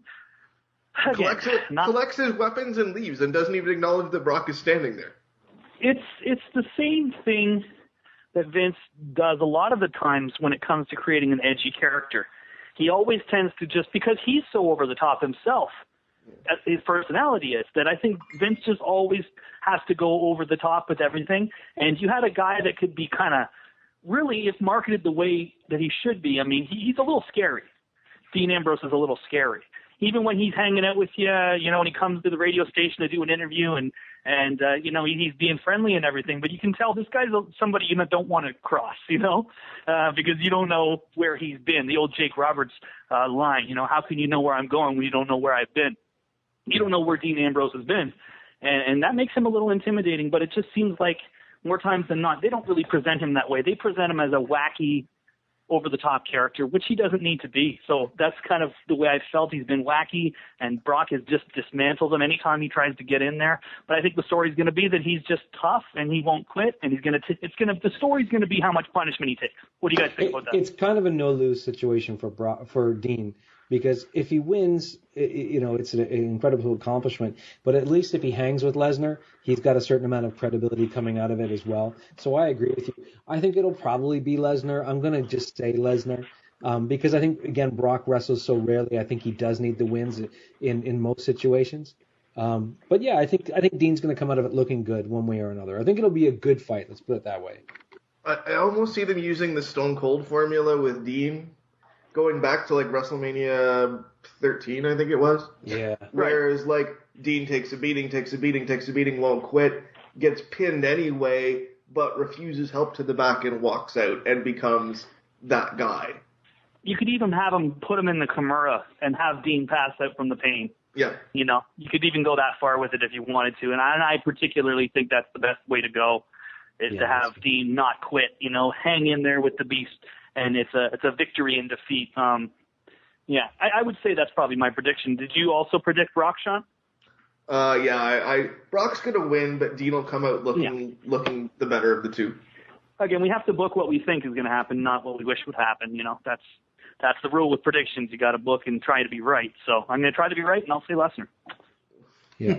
I'm gonna just, we don't know what the main event's going to be, but I'm going to say that it's going to be the Hell in a Cell. So the next match on our card is Triple H and the Dog's Breakfast Roman Reigns. What are your feelings even going? I kind of don't even care at this point. I feel so kind of conflicted and frustrated with this match, and that I don't feel Triple H should be in the main event or a main event at WrestleMania at this point. I think it's dubious. I know that maybe he felt he had to. And then he's in against poor old Roman, who I wish to God they just pull the trigger on a heel turn. You had hinted at something last week, which I hope we'll get into, but by God, I hate watching him struggle, and I hate reading the interviews where he has to justify it with a smiley face. So what are you guys feeling going into this match? Why is this happening? Well, we know why it's happening. No. It's because nobody will give up. Certain people won't give up. But here's the thing, though. They went into Barclays in Brooklyn this week, and they weren't just booing Roman. They were chanting "Roman sucks" loudly and audibly. They did a segment where Triple H beat the crap out of him in the back, and they were cheering Triple H. Like, there's a reason Roman hasn't spoken, did not speak on Monday, to avoid that super negative reaction that you can't hide on a live broadcast. They better have a plan, but you don't have a briefcase. That's true. I don't know this, and I've said this before to both of you for weeks, what seems like months. This match cannot go out last. No, I agree with you on that. Unless they've got something really special that doesn't involve Roman winning, or that involves Roman turning heel, I don't think they can go out last at all, and that's why I kind of put it in this order. Luke, any thoughts? Oh, I got a lot of thoughts on this. Yeah, definitely. I am pretty I think I'm about 90% sure I figured this whole thing out and how it's going to go, and it's a way that is going to kind of fix all the things you guys are talking about, but it's not something you guys are going to like. And it's not necessarily something I'm going to like, and I don't want you to think I'm fantasy booking this thing because it's the way I think things should be. I'm not saying that. I'm just pretty sure I figured it out. And, again, it's going to kind of make your mind boggle a little bit, but then when you step back and look at it, you're going to say, yeah, okay, this kind of takes care of everything. But it's hand in hand. We really can't separate these matches, the Undertaker match, Shane match, and the Triple H Roman match. So I'm kind of in just one amalgamation going to sort of talk about this. I thought that, first of all, Shane looked pretty damn good physically. I don't know if you guys noticed, but, I mean, he's completely transformed his body. Yes. Yeah, I agree. He was looking pretty jacked, pretty tanned, better than he looked 10, 15 years ago. I was a little shocked that he did the elbow on Raw. Why are you giving that away on TV? I guess to get people to take it seriously, but But then, what's he got planned if that's what he's giving away on TV? That's what I'm saying. And not just that. Like, I mean, I was not even just shocked that he physically can still do it as well as he can, because it was a great elbow, and it's a moment that will be replayed, I think, for many, many years to come. But the fact that they risked it, the fact that the Monday leading into WrestleMania, when that's one of your biggest matches, almost you could say like the biggest match on the show, that they risked a 45-year-old guy that doesn't wrestle doing that to The Undertaker. I thought that was a little bit crazy, and like Shan says, if that's his like freebie, what do they have planned for that match? Okay, here we go. You ready to get into this here, and you ready to hear how things are going to play out? And again, I'm about 90% sure this is the way things are going to go now. Shane, like I said, has come back. The fans like him. He's the only one of the McMahons that people really, really like and genuinely like. And I thought that they could do a lot with that. They could do a lot with him as a babyface, authority figure, because, again, the fans like him and they take him seriously, and it will be a complete polar opposite of what we're getting right now. However, in true WWE fashion, Vince McMahon and Shane McMahon are working The Undertaker. And the reason that they're working The Undertaker, and the reason that Vince McMahon is going to help Shane beat The Undertaker at WrestleMania, is because they are going to take the company away from Triple H and Stephanie. So okay. The Hell in the Cell match won't be last. It'll be second last or maybe even earlier in the night, like however they want to go about that. And Vince, obviously will play it up like he's there to screw Shane, but in the end, whether he has help or not, they are going to, Shane's going to turn heel, and they're going to be on the same page, and they're going to screw The Undertaker, end his career, and we're going to be moving forward in the night. Roman Reigns versus Triple H. You talked about it, Sean. I mean, just nuclear heat on Roman. How can we do this? How can we have him go in and, have this feel-good moment with the confetti, and especially when Triple H is getting cheered, very important, right? You want to go back a few weeks ago when there was that beatdown and we all just went nuts and we said, why is Triple H crotch chopping and why is he out here milking a babyface reaction against a guy that needs help, needs desperate help getting babyface, fire from the crowd? And then Dave Meltzer had said... They finally swallow their pride? Dave Meltzer at the time had said that he didn't know what it was, what was going on, but that it was by design. It was not just Triple H going to business for himself as much as it was something that they had planned down the line. And, there's been all kinds of ice that's been melting over the last few weeks regarding this Roman Reigns heel turn. And I think at the end of WrestleMania, Vince and Shane are going to screw Triple H out of the title. And he's already going to be, Shane has already said Triple H is going to be fired, right? If he is able to take control of the company. Yeah. So Shane and Vince are teaming up to screw Hunter and Steph out of the company to push them out. And they're going to use Roman Reigns, who is Triple H's mortal enemy. They're going to use him as their figurehead. He is going to be the corporate champion. And the show is going to end with Vince, Shane, and Roman Reigns celebrating in the ring. You know what? I don't mind that. You said I wasn't going to like it, but as far as the alternatives go, considering who's involved in those final two matches, that makes perfect sense to me, and I'm fine with it. That actually would be okay with me because it gives Roman what he needs, and not only as a heel, but as a really, really invested in heel, which I think would be good for him. And it doesn't really make things that fresh, but it does turn the tables a little bit. I mean, we really need to get away from the whole authority or any incarnation of the evil McMahon empire, but this would at least be a turn in that road. So I'm okay with it. That all makes sense to me, and I'm fine with both of those outcomes. Right, and none of that is insider information, 100% just using the information that I had, and I booked that on my own. So we'll see. We are only 48 hours away or a bit more than that at this point. But, Sean, go ahead. What do you think of I pretty much filled in all the blanks, didn't I? You did. I like the idea. The idea makes sense, other than a couple of bummer points that make me sad. But, I don't like that that's going to be Taker's last match. I think that sucks. Well, it doesn't necessarily have to be. This is wrestling, remember. He could get one more match. There's also talk that John Cena's in town and could do a run-in. You know, and I'd heard a few things like that, so you never know. But, you know, the other thing is that you could reverse the order of those matches and have Roman beat Triple H earlier, clean, and be champion, and then come out and interfere and help Vince and Shane screw up Taker and become their evil champion all in that one match. So, I mean, you could turn it around and have Roman win the title, fans boo him, and he has his moment, and it's just sort of, you're let down a little bit, but he comes out in the next or in the main event and as a super heel and helps Vince and Shane take out Taker. So I don't know. And then cuts the awesome promo on Monday explaining the heel turn. Exactly. And, you know, would that not be the easiest promo in the world to deliver? I mean, that would be like lobbing a softball into him. It couldn't have been any simpler. Oh, yeah. So let's, the bummer being that Shane came back and was so well liked, and it's a hard thing to have that, you know, when you've got something, you see all the fresh things they could do with Authority McMahon that's actually like really well liked and respected by the fans.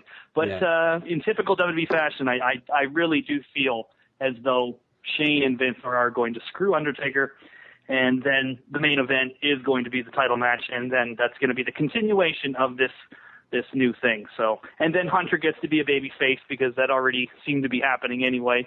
Stephanie can be a baby face? Question mark. God. Or Stephanie just leaves TV for a while and Hunter's by himself. Yeah, I mean, I just assume that there'll be a baby face.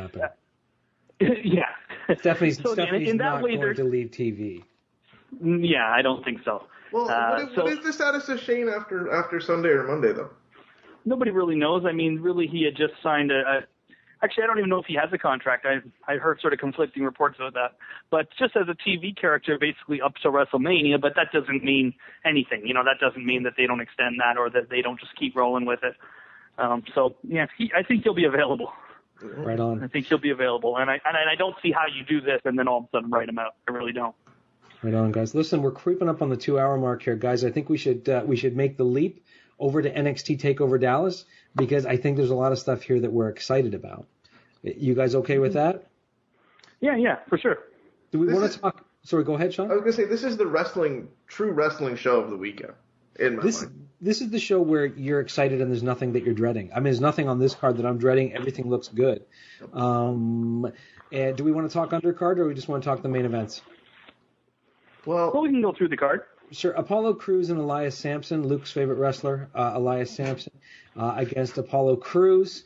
I'm assuming Elias is bringing his guitar, and I'm also assuming he's going to get his head kicked in, but I'm not exactly sure about that. What do you guys think? Is this going to be on the main show, or are they taping stuff for TV before? Well, this has been listed as the official NXT TakeOver Dallas card, so... Oh, okay. I mean, one way or another. I mean, we should probably... Okay. I would like to see Crews go over, but I think they want to do something with that feud. So I imagine Samson goes over. Do we see maybe a guitar shot? That's true. Somewhere? He may be doing the old Double J. Yeah. Yeah, I can't tell from watching NXT television what the plans are with this guy. It's like he could just be Damian Sandow, or he could be a project that they actually see something in and that they want to push. I don't know, man. I don't see, especially with Nakamura coming in tonight, you know, that top mix. I don't know that he belongs anywhere near that top mix right now, even of NXT. So. Yeah. Not yet. Not for character development, anyway. Yeah. Come on. We don't need none of that. So I certainly hope Apollo goes over, but you know, I could see, like you say, some kind of cheap guitar shot finish, and don't expect that match to get over all that well if that happens. I think the momentum is on Crews, regardless of what happens in this match. So yeah, maybe it draws it out, but I think Crews is on his way up. I think there's a lot invested in him, and you know, I think it's wise. Next match is Austin Aries and Baron Corbin. Interesting. Corbin's been great on TV lately. I loved him. Did you guys see him on NXT this week? I did. It was awesome. I haven't seen this week's yet, actually. Ooh, he was calling out the crowd. He was so into it. And I was watching him and thinking, man, this guy's not going to have that much trouble transferring over to the main roster when it comes time. Because he's taken that kind of uncomfortable thing he used to do early on, and he's broken through it. So I think this match will be good. I'm assuming Austin Aries will go over, really, because it's his first big appearance, but it's going to be contested. How excited are you guys to see Austin Aries? Very excited to see him. He's a workhorse, and I'm sure that he's going to be able to pull out something good. I mean, them bringing Corbin up to the main roster, I mean, they're going to have to be careful who they position him with. That much I'll say. Because in NXT, the only times that Baron Corbin is looking good in NXT is when he's with good people, and there's a lot of good people. So, I mean, he's kind of getting spoiled in that way. He's up there with a lot of guys that are going to go up for him, that are going to make him look like the monster, and I'm sure Austin Aries will do that tonight. And I would agree that I would, in his debut, big match, I would think that Austin Aries goes over, but physically, I mean, that's a hard one to kind of visualize. How does he go over? I don't know. We'll have to wait and see. But, yeah, with Corbin, I mean, they brought him in. They did the same thing they do with everybody else. They had these very rigid promos that they were writing for him and whatever. It wasn't connecting at all. And then they just sort of, I guess, maybe got frustrated with it, or he got frustrated with it and said, okay, well, just go out and be yourself. And ever since that, the green light has been on, he's been awesome, and you're really getting to see this guy's got a ton of personality. He's a legitimate athlete, and there is there is a big future ahead of this guy. It's just a matter of when they do bring him up, positioning him with the right guys to make him look good. And that's not always something that they do on Vince McMahon's main roster WWE. So I agree. Who are you picking, Sean? I'm going to pick Aries, but I'm going to say barely. I think Aries is going to take a beating, and he's going to pull it out at the end. Yeah, I think all Aries needs to do is win this match, and I think he can afford to make Corbin look good. But again, as Luke said, Corbin's in with some great guys who can make him look great, and Aries is certainly, I think, going to do that tonight. So I'm going to pick Aries again, but again, just barely. If we're going to go, okay, well, I'm going to save this match for later, although it's listed next. The match I'm going to talk about now is the NXT Tag Team title match. Chad Gable, Jason Jordan against Dash and Dawson, American Alpha against the Revival. I think this match is going to be fantastic. I think you've got a great combination of talent there, and it's kind of inspiring when you see this level of talent competing all in the same ring. What are you guys' thoughts on this match? I'm going to admit here, I want to see American Alpha win. I really do. I think they're just great. Other than I agree with about the Steiner singlets. They need to go back to the solid red ones. Yeah. I'm not sure I'm liking the Rick Steiner singlets, but I agree. I think American Alpha should win, but I think they want to drag this out for a while, so I wouldn't be shocked if the Revival get one in, not clean, but at least keep the belts. I think they've established that the Revival are kind of those sneaky guys who you're going to have to kill to get those belts off of them. So I don't think it hurts American Alpha to lose. I'm going to agree with you, and I'm going to say the Revival keeps it, but just barely, and sets up a much longer feud. What do you think, Luke? Just from the way that it's been built on television, they've been doing the video packages for American Alpha. It just seems like that all systems go kind of attitude regarding pushing them. So I think this is their moment tonight. I would be very surprised if Jordan and Gable don't win the belts and don't have their crowning moment tonight. I just think that's just the natural progression of where we need to go right now. I think now's the time for those guys. Nothing else to wait for. Let's do it. I'm all for it. I'm picking American Alpha. But the question is, what do you do? What do you do with Revival after? Oh, they can challenge in rematches forever. You could even have them eventually win the belts back. I mean, this to me is like you could do the Hearts and British Bulldogs type of thing. You could have these guys feuding for a while. And again, because these NXT shows are few and far between, it's not like you have one every month that you have to book. You could have them. You could drag this out. You could have the feud go on, and maybe in like a month or two, you have a really big TV match, and maybe they, who knows? You can do a bunch of things, but I don't think that they're going to be pushed down the card in NXT at all. I just think that the time right now is for this hot, exciting, athletic, babyface tag team to get it, because it just feels like it's being built, and there is such thing as waiting too long, Yeah, and I think that the Revival really can be the perennial contenders and the perennial champions, guys that keep coming back and winning it over and over and over again. But yeah, I think the more I hear what you're saying, I think American Alpha, it would be good to give them that, especially on WrestleMania weekend, because I think exactly they do want to showcase those guys. Next match, Asuka versus Bayley. What do we think about this?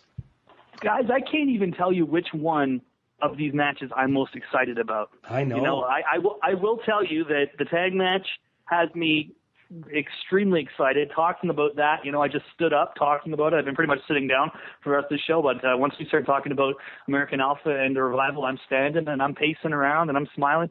I'm excited for that one, but man, I'm excited for this one because these two are just both so unique. They both have their act down so well, and they're such amazing wrestlers. We look at how good Bayley is anyway against other people, and then you put her in there with Asuka. You put her in there with someone that is, among the very top wrestlers in the whole company, whether we're talking main roster or not. With Seth Rollins out, with Daniel Bryan out, with Cesaro out, Asuka is right at the tippy top of the best workers in the company. You put her in there with Bayley, that's magic, man. And the crowd is going to make this match even crazier than it already is. I think it's going to be one of those crowds, too, that just cheers everything. This match is not going to have – no one's getting turned on, I don't think. Unless this is the night – there is the possibility that this is the night that they turn on Bayley, though. I will say if there's one person that is going to get the fans to kind of turn on her, it may be Asuka, but I don't think so. But the way they book the storyline, it's Bayley is not sure if she can actually beat her. It's like Bayley is this unsure, very nervous babyface. And half that crowd is going to chant from minute one, Asuka's going to kill you. Right. They're going to do that from the minute the match starts. Yeah, it's going to be interesting. I don't think anyone's going to turn on anyway because I really do think that Bayley's been booked so sympathetically, and she has really played it very humble. So I really think it's going to be a back and forth. I don't think you're going to have a heel in this match, but I do think it's going to get nasty. I have a feeling it's going to get pretty nasty just because of the people involved. And really, when you've got that, I'm not sure you need a heel and a face. No, and I don't anticipate them turning on Bayley. I'm just going to say if there was a night, if there is an opponent that they turn on Bayley against, especially in their first match, it is Asuka. But I don't anticipate it. I predict that both girls will be just extremely beloved, extremely over. And, for this one, I really do think they need to do the title switch here. I think the best story moving forward, I certainly hope Bayley's not moving up to the main roster anytime soon. She needs to be that face of NXT for right now, especially, with Balor. We'll talk about that in a few minutes. But, if he's not sticking around past TakeOver, I think it's even more important that Bayley stays around in NXT for a while. I feel like she's a lot safer there for right now. And it almost feels like she's only getting started, too, with that brand. You know what I mean? Yeah. Yeah, totally. The only way I was just going to say, it doesn't seem like that's run its course yet, Bayley and NXT. But I do think that Asuka needs to win the belt right now, and that they need to do the chase and then have the big rematch down the line. Yeah, I think that would keep Bayley fresh. That's the one thing you want with Bayley. You don't really want her becoming John Cena, even though she does hold sort of that position with the fans, or at least early. Right, and you will keep the undefeated thing going with Asuka for now. Yeah. I think that's. She's so credible. She's so believable. She's the right person to do it with. Sorry, Sean. Go ahead. Well, no, now that I think about what you've just said, I agree with you. Because the other factor, too, I keep thinking about, are they going to move Bayley? Are they going to move Bayley? Thing is, if you put the belt on Asuka and you move Bayley, you don't really have anybody right now on that NXT women's roster that looks viable. Or even looks ready to even be in that space yet.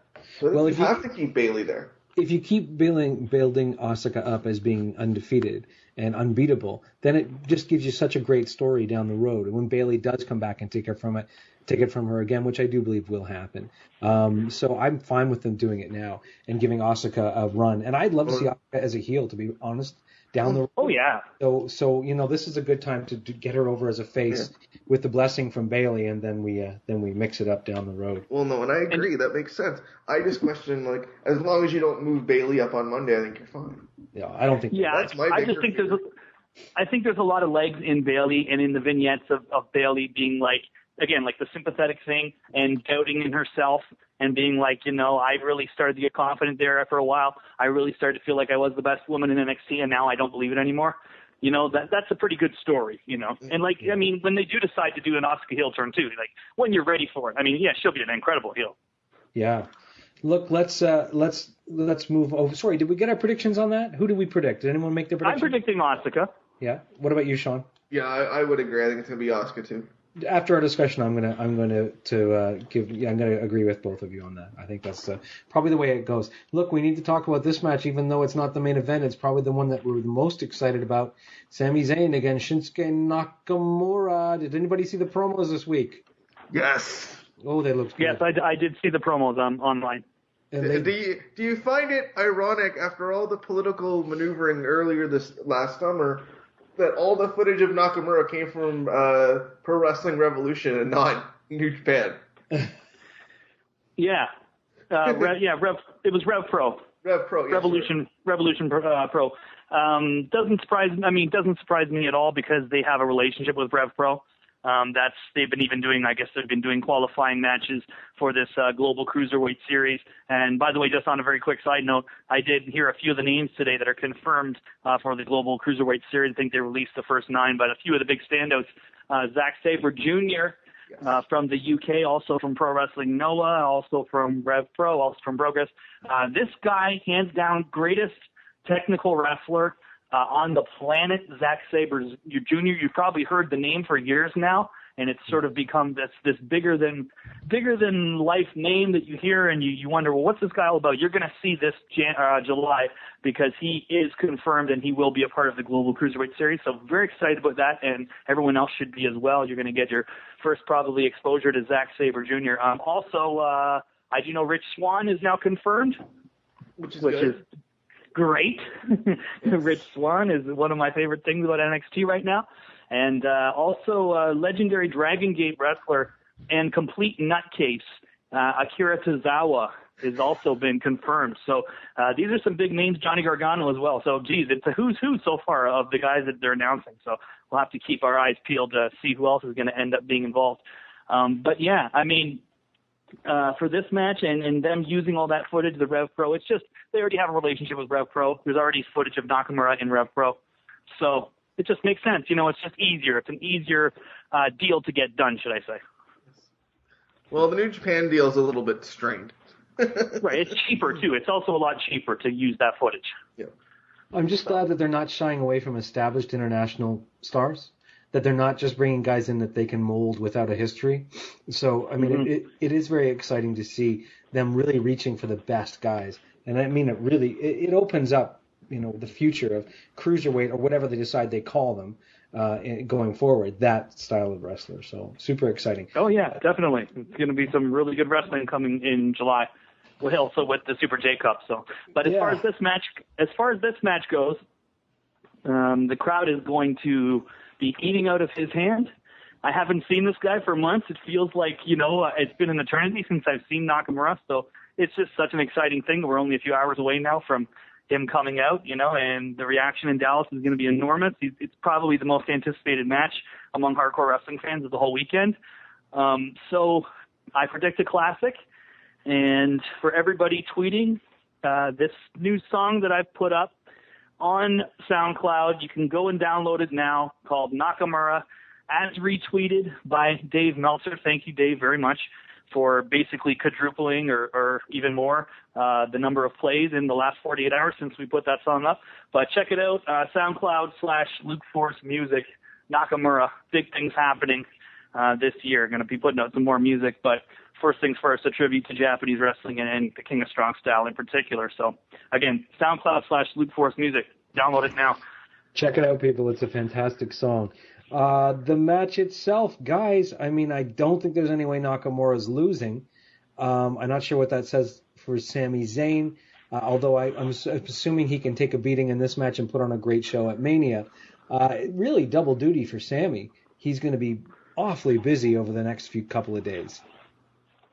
Well, I think I've also heard, and you guys can confirm this is his last match in NXT, Sami's, right? Yeah, this is his second. Yeah, that's what I've been hearing too.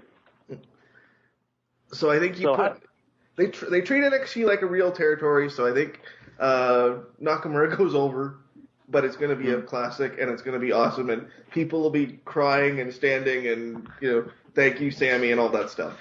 Yeah, I don't think there's any way in hell that Nakamura doesn't go over in his debut. Is it so that's pretty much a given.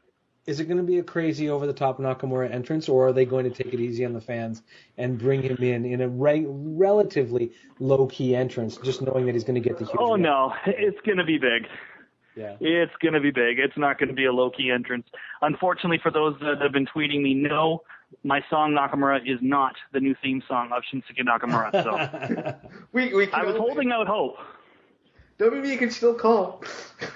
Exactly. I was holding out hope, but now I just think it's probably too short notice for me to, sign off on anything. So but it looks like guys debut with one music and then change it after a little while. So main roster.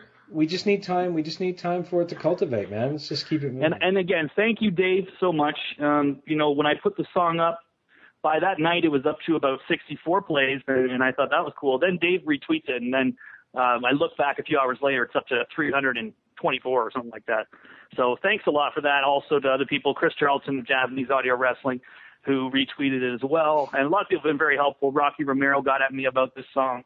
A lot of people. So again, thanks everybody. It's been very heartwarming to see this thing get over. And again, all you got to do is make a song about Nakamura. Of course people are going to listen to it, right? That's right. Exactly. Yeah, we can move on to Joe Balor. I was just saying, Nakamura and Zayn, that's the match tonight. It is the match, but you know what? It's going to be hard to downgrade the main event after this week's TV. Did you see this week's TV, Luke? No, I haven't seen the whole show yet.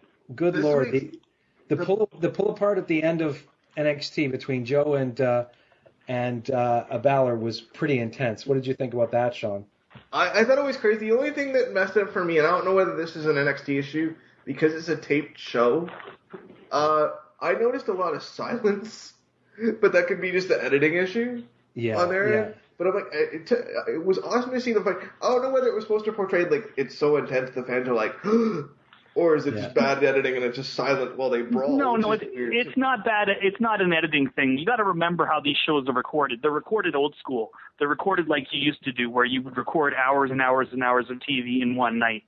So any of these times, and also you're always in the same place, right? You're always in the same place with the same fan. There's going to be a certain burnout, even if it is, the first show of the night. There's a burnout factor when you're doing that and you're running the same building in front of the same fans all the time, and especially when you're recording multiple episodes of TV. So anytime you see that where the crowd seems like sitting on their hands for things that are awesome, just chalk it up to, long TV tapings. Yeah, true. Yeah, for sure. But it was a crazy pull apart. There was all kinds of wild spots, and it really got me pumped up for this match. I agree that Nakamura and Sami Zayn is going to be, the highlight of the night. But it's a little more uncertain what's going to happen in the main event. So super excited about that. Who are you picking for this? I mean, if there's this talk that Bullet Club or Balor Club or whatever they're calling it debuts on Monday, is that a sure thing then that Balor is losing the belt?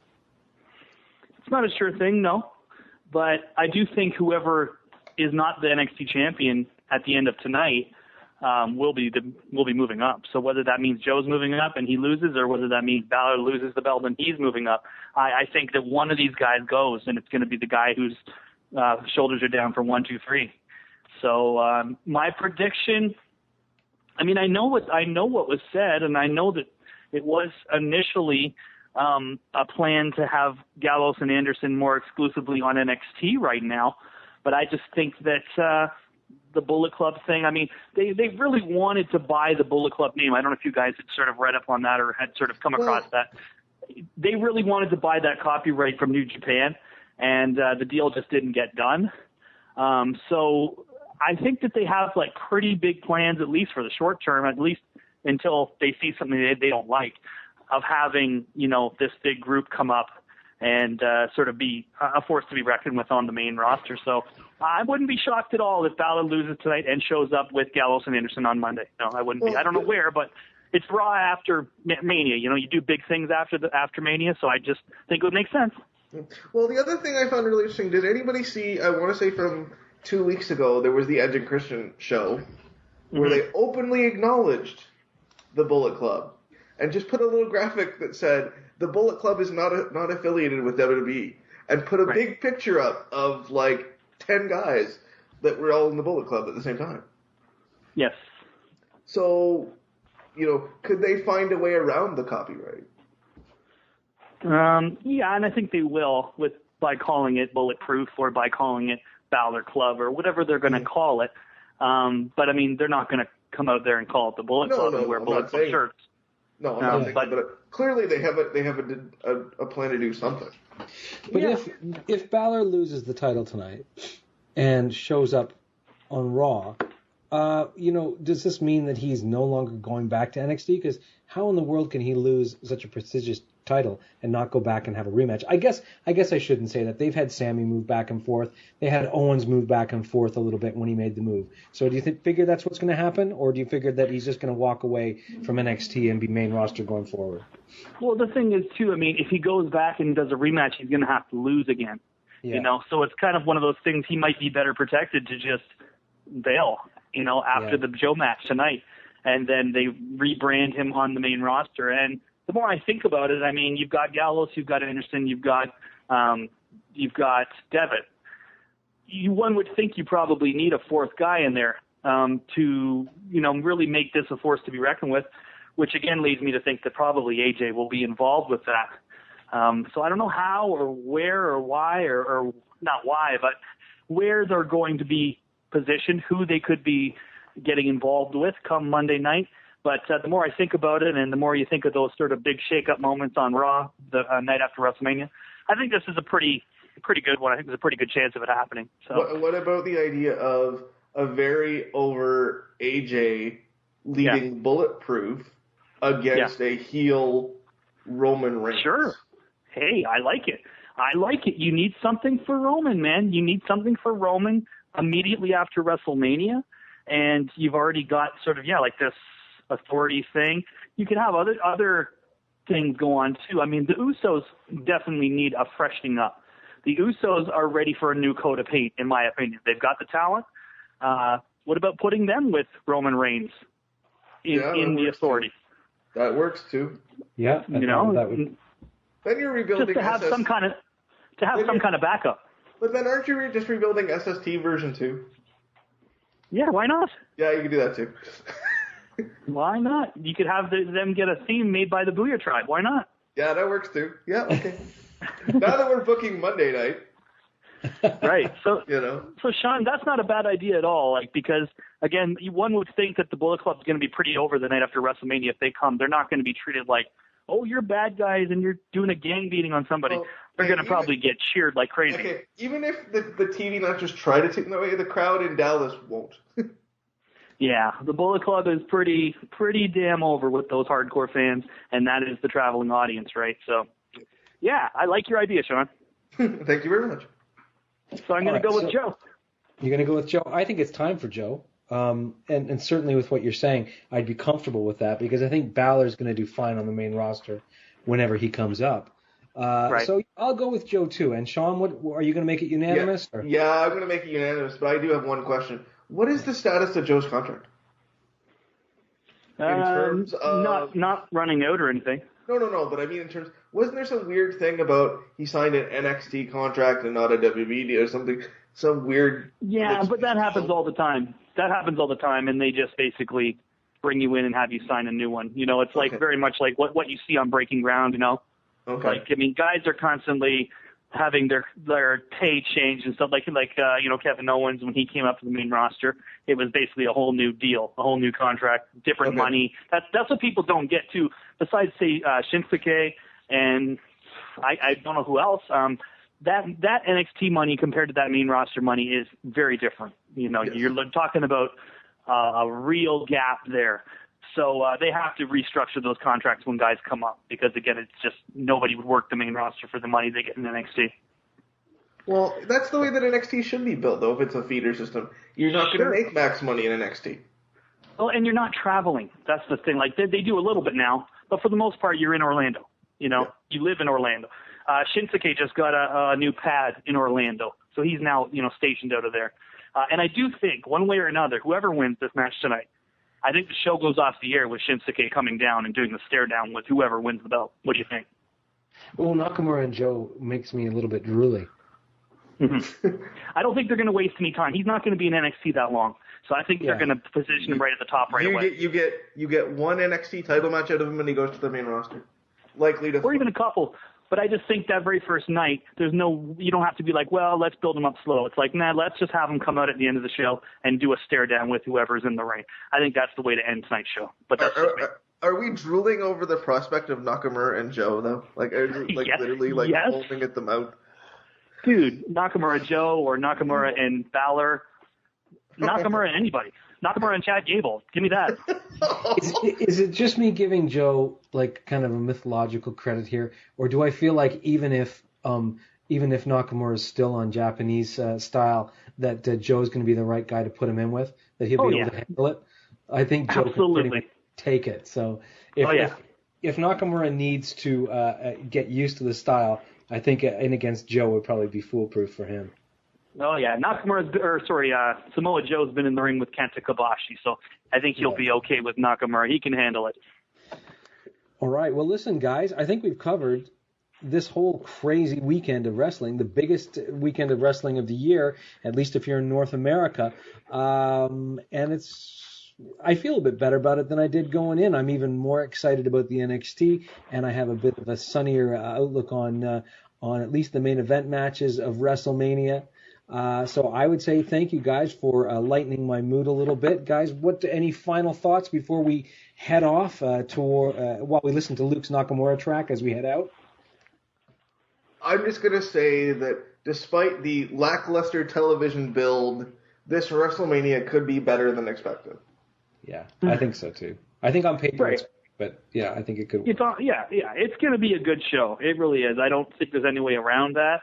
There will probably be some things on there that are just time waster type things. Even though there are 8 matches on the main show, I still think you'll probably get some huge rock promo, and you'll get some things, maybe a musical. You'll get some kind of musical performance. I don't know who. But besides all that stuff, it's always a fun show. So anyway, I guess that's our cue to leave, is it? It is, man. They're kicking us out of the studio. We've gone over time. Listen, folks, we're going to get back together next week and deal with the fallout.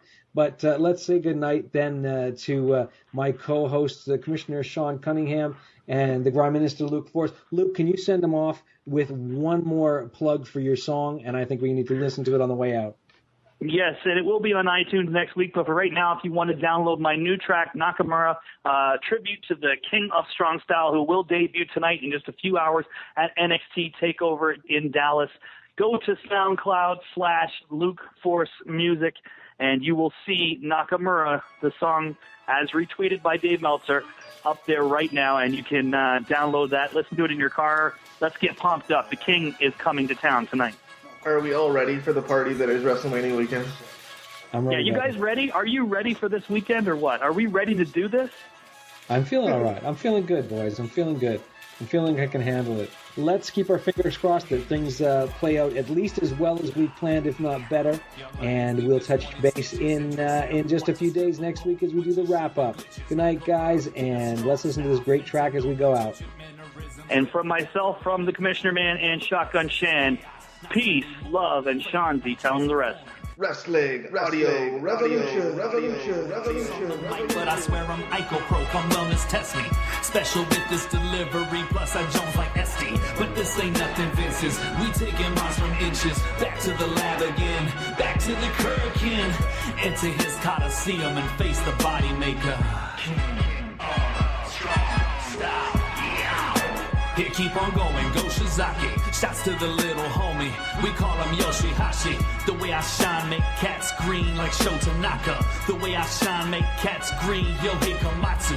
Charisma surely not to, confused with nothing prior. He got the heel heat, plus the babyface fire. Young boys, they should retire. Here come the bomber, yeah.